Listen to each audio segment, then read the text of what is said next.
माँ तो माँ है, वो कभी अपने बेटे का बुरा नहीं सोच सकती। सीख देने वाली कहानी।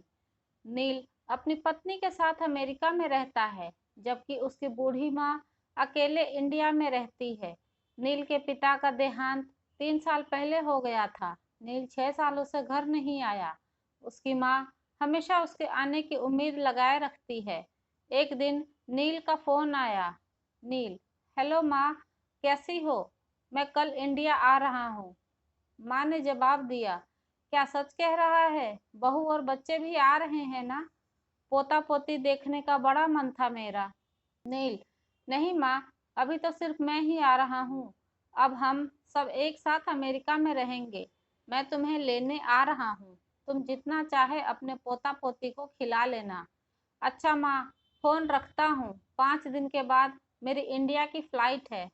माँ, अच्छा ठीक है। माँ की आंखों में आंसू रुकने का नाम ही नहीं ले रहे थे। आखिर इतने सालों बाद अपने बेटे को देखेगी। बेटा 6 साल बाद घर लौट रहा था। 5 दिन बाद नील घर आया। माँ ने बहुत प्यार से उसका मनपसंद खाना बनाया। रात को खाना खाते वक्त नील ने माँ को बताया कि हमें जल्द ही वापस जाना है। उसे ज्यादा दिन की छुट्टी नहीं मिली।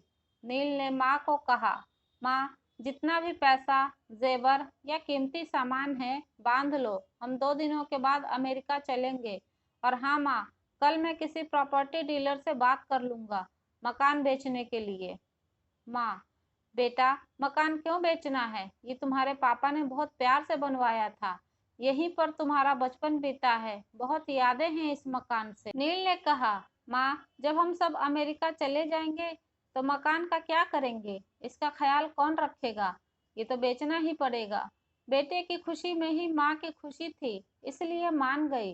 बेटे ने मकान अच्छी कीमत पर बेच दिया और अब सब कीमती सामान लेकर 2 दिन बाद अमेरिका जाने के लिए माँ बेटा एयरपोर्ट पहुंच गए। एयरपोर्ट पर नील ने माँ को एक कुर्सी पर बैठा दिया और कहा कि थोड़ी देर में टिकट और फ्लाइट के बारे में पूछकर आता है। 1 घंटे बीत गया, लेकिन नील नहीं आया। तभी एक एयरपोर्ट के कर्मचारी ने बूढ़ी माँ को बैठे देखा तो पूछा, माँ जी, आप किसी से मिलने आई हैं? कर्मचारी ने बेटे का नाम और पता पूछा और अंदर कुछ पूछताछ के बाद बाहर आकर माँ को बताता है कि उनका बेटा तो जा चुका है और कहा है कि आप घर चले जाइए। इतना सुनते ही माँ की आंखों से आंसू बहने लगे।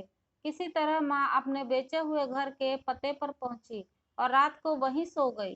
घर का नया मालिक सुबह आया। बूढ़ी माँ ने रोते हुए अपना दुखड़ा सुनाया। मकान मालिक का दिल पसीज गया और उसने बूढ़ी माँ को एक कमरा किराए पर दे दिया। कुछ दिन बाद उस मकान मालिक ने नील की माँ को कहा, माँ जी, अब आप अपने किसी रिश्तेदार या सगे के पास जाकर रहिए, क्योंकि अब आपकी बहुत उम्र हो गई है और कोई तो चाहिए जो आपका ध्यान रख सके। बूढ़ी माँ ने कहा, शायद मेरा बेटा अपनी माँ के बारे में सोचकर वापिस आ जाए, तब उसका भी तो ध्यान रखना पड़ेगा। इतना सुनते ही मकान मालिक भी रो दिया।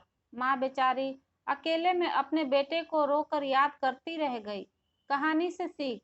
जिंदगी में आगे बढ़ने के लिए नील ने अपनी माँ के साथ बहुत बुरा किया, लेकिन माँ तो माँ है, वो कभी अपने बेटे का बुरा नहीं सोच सकती। उसका प्यार हमेशा ऐसे ही बना रहेगा। जो व्यक्ति अपने माँ बाप को खुश रखता है, असली बेटा तो वही है, असली संतान भी वही है, सही मायने में एक इंसान भी वही है। सभी माता पिता से मेरी गुजारिश है कि अपने बच्चों की चिकनी चुपड़ी बातों में ना आए। चैनल पर नए हैं तो सब्सक्राइब जरूर करें। कहानी सुनने के लिए आपका बहुत धन्यवाद।